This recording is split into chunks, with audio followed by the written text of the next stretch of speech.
Welcome to a Foxy Tech Tips tutorial on editing your Spotify playlist info. If you find this tutorial helpful, please consider subscribing to my channel and liking the video. On the mobile Spotify app, tap Your Library at the bottom right to get to your playlists. Now long press on the playlist you want to edit the info on. Click on Edit Playlist when the menu pops up.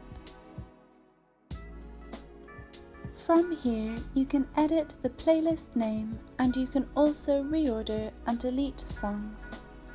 Hit save when you're done. The desktop app gives you more editing options than the mobile app does. Open the playlist that you want to edit from the list. Click the three dots options button beside the play button and then select Edit Details.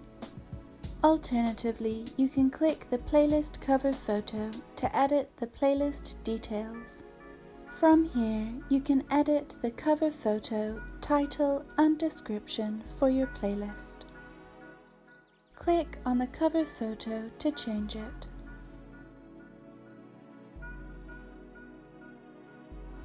Hit save when you are done. And that draws an end to this tutorial. Please like the video if you found it helpful and subscribe to Foxy Tech Tips for more Spotify tips and tricks.